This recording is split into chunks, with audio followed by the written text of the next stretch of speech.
Bonjour, je suis ravie de vous retrouver pour cette chronique et dans quelle étagère. Alors aujourd'hui, nous allons parler du karma. Le karma, qu'est-ce que c'est? Qu'est-ce que c'est donc que cette chose-là? Tout d'abord, je vais vous inviter à voir le monde de manière vibratoire, énergétique, et non plus du tout de manière physique. C'est-à-dire que deux génies du XXe siècle, j'ai nommé Nikola Tesla et Albert Einstein, qui se trouvent ici, et qui sont les deux premiers à s'être penchés et à faire des calculs savants et à écrire des théories pour le premier, c'est-à-dire pour Nikola Tesla, sur l'énergie, l'électricité, la vibration, et pour Albert Einstein, plutôt d'une manière plus générale, tout le monde connaît E égale mc2, la théorie de relativité du temps, qui est aujourd'hui remise en cause d'ailleurs, enfin en question. Mais voilà, ces deux hommes-là sont les précurseurs d'une vision plus énergétique de notre vie, de notre monde, et de qui suis-je, où vais-je, dans quelle étagère. Voilà. Mais nous allons plutôt voir en quoi l'énergie a un rapport direct avec le karma, l'énergie et l'état vibratoire. En effet, notre matière visible, notre monde physique, notre vie concrète est régie par des états vibratoires, par des vibrations, des énergies qui sont d'une manière générale invisibles à l'œil humain, mais qui agissent bel et bien de manière concrète sur notre état d'être. Donc, pour simplifier la chose, je vous ai fait un petit dessin et vous allez voir comme je dessine trop bien. Ce petit dessin très simple pour expliquer ce qu'est l'énergie et la vibration d'une personne. En fait, ça, ce sont les énergies telluriques, donc les énergies qui viennent de la Terre sur laquelle nous vivons, qui nous portent. Ça, ce sont les énergies cosmiques, donc les énergies qui viennent plutôt évidemment du ciel et qui permettent l'intuition, la connexion à différents plans, voilà. Donc ce dessin-là représente quelqu'un tout à fait à l'équilibre, tout à fait serein, tout à fait dans une bonne énergie, dirons-nous. Donc en général, ces gens-là, je ne peux pas faire grand-chose pour eux parce que tout va bien. D'ailleurs, ils ne viennent pas me voir.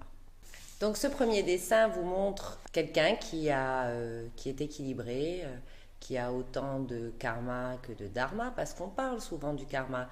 Le karma, pour moi, est la charge d'énergie négative qui reste coincée ou collée à notre vibration.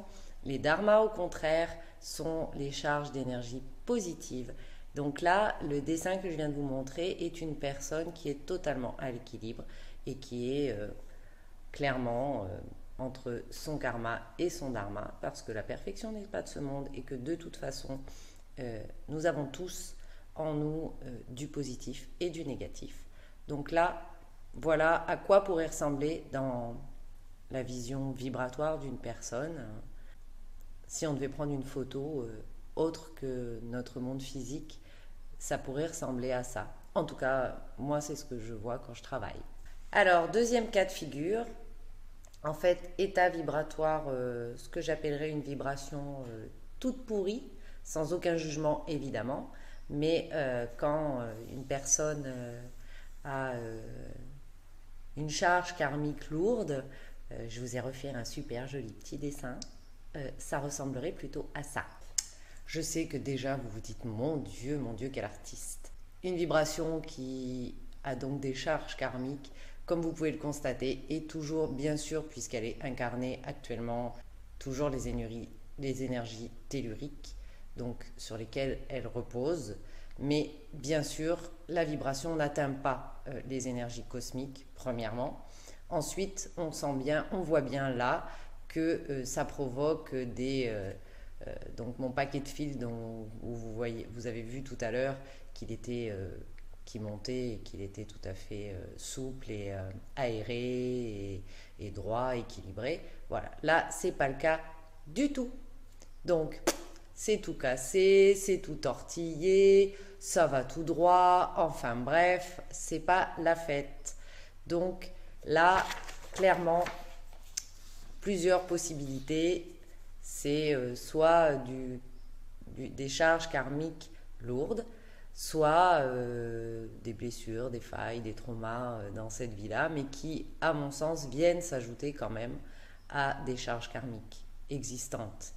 Le sujet du jour étant le karma, je ne vais pas développer ici en quoi les charges karmiques viennent s'ajouter, ou en tout cas attirent, voire même provoquent nos failles, traumas et circonstances dans cette vie-là. C'est pas le sujet. Donc, nous allons rester aujourd'hui sur le sujet du karma. Donc, le karma, effectivement, pèse sur la vibration de manière forte et sur notre donc état d'être et notre vie concrète. Donc, résumons la chose. En voyant le monde sous une forme vibratoire ou énergétique, nous sommes donc des êtres essentiellement d'énergie à la base, qui avons un parcours qui pèse en plus ou en moins sur notre énergie du jour. Ça, c'est fait. C'est expliqué, c'est dessiné super bien, je vous l'accorde. Mais il est content, Gaëtan, de savoir ça. Et il fait quoi avec ça? Alors, plusieurs possibilités. Soit nous prenons le temps d'aller travailler sur nous ou d'aller voir un thérapeute énergéticien qui va pouvoir travailler directement sur la vibration, sur notre vibration ou notre énergie, tout en donnant des clés pour pouvoir avancer et que ça s'imprime dans notre concret. Soit nous allons voir un thérapeute qui fait des thérapies, j'ai envie de dire normales, c'est-à-dire en travaillant vraiment sur notre concret et sur nos traumas, nos failles, nos blessures qui correspondent vraiment à cette vie-ci, à cette incarnation-là. Et de ce fait, on prend la pleine responsabilité de qui on est et de comment on a envie de vivre notre vie.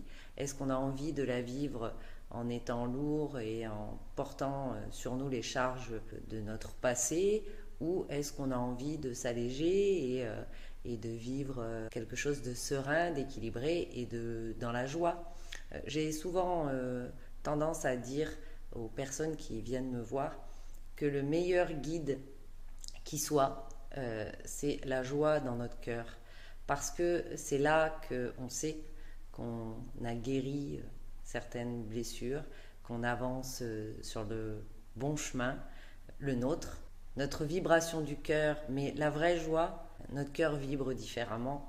Là, on sait qu'on peut avancer correctement et aucun karma, là, ne peut peser à ce moment-là. Donc, vivez de la joie et adieu le karma. Maintenant, pour ceux qui aiment avoir des détails sur leur vie passée, pour savoir s'ils ont été reines d'Égypte, ou le roi Salomon, ou super beau, ou super fort, ou super riche, ou super intelligent, ça n'a, à mon sens, absolument aucun intérêt.